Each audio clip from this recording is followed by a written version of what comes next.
kuma da na je gidan prison din wata gura uba na rage Mai sauraro barkanka da zuwa sannunka da jimurin sake kasancewa a cikin wannan tasha tamu mai albarka. Mai sauraro ka gyara zama domin jin wannan cikakken shirin namu wanda muka so maka da shi. Amma dan Allah muna roƙonka idan har wannan shine zuwanka a channel din nan na farko, muna roƙonka da ka danna mana alamar subscribe, sannan kuma ka danna mana alamar ƙararrawa ta yadda za ka dinga samun sababbin shirye-shiryenmu kai tsaye da zarar mun dora. Tsokacin Murja Ibrahim Kunya na ganin an fitar da ita daga gidan yari yanzu haka, domin kuwa Murja Ibrahim Kunya ta yi maganganu marasa daɗi zuwa ga hukumar Hisba wajen ganin ta fita daga gidan gyaran hali wanda lauyoyin gwamnati su suka ba wa Murja Ibrahim Kunya gudunmawa wajen ta kubuta daga hannun hukumar Hisba. Domin kuwa yanzu haka Murja Ibrahim Kunya an yi belinta daga gidan gyaran hali, domin kuwa ta tafi ma ta bar ƙasar Najeriya baki ɗaya, domin kuwa yanzu haka tana ƙasar Nijar kuma tana shirin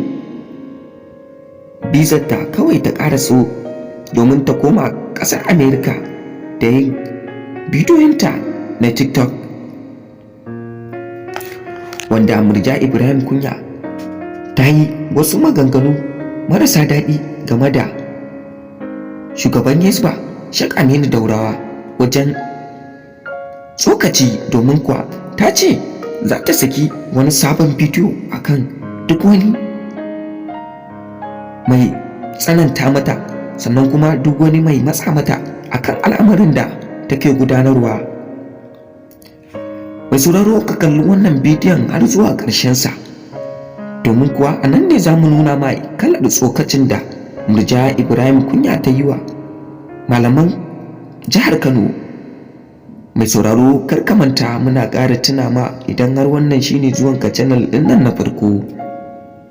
muna roƙonka da ka danna mana alamar subscribe, sannan kuma ka danna mana alamar ƙararrawa ta yadda za ka dinga samun sababbin shirye-shiryenmu kai tsaye da zarar mun ɗora. Mun gode, mun gode. kuma da na je gidan prison din wata gura uba na rage menene ya rage ni a jikina? Allah ba ni da haƙƙi. Allah ai ba azzalimin bawansa bane. Ai laifin da kake ganin cewa wannan laifi ne mutum ya aikata ko wani abu ta yiwu a gurin ubangijinsa ba laifi bane ba, sai ka zo ka zaluntar da shi, Allah ya wulakanta ka akai minti nawa ne ka a gefen mutsiyaciya sai ta ganna America ma hankalinta zai kwanta. Yanzu dai ba visa nake jira ba, in na ƙara sati biyu a Najeriya Allah karya ban abin da nake ne ba ma na so in faɗi sai dai a gadiran. Mai sauraro kun ji tsokacin Murja Ibrahim Kunya, domin kuwa ta ƙara faɗawa hukumar Hisba akan laifuffukan da aka kama ta da shi, sannan kuma laifuffukan da kotu take zargin Murja Ibrahim Kunya tana aikatawa. Amma kuma kai tsaye Murja Ibrahim Kunya ta musa, domin ta ce ita bata aikata duk wani laifi da kotu take zargin sa ta da shi ba, don haka ba za ta ɗauki laifin da bata san da shi ba ta shafawa kanta, ba za ta amsa laifin da bata san ta yi ba.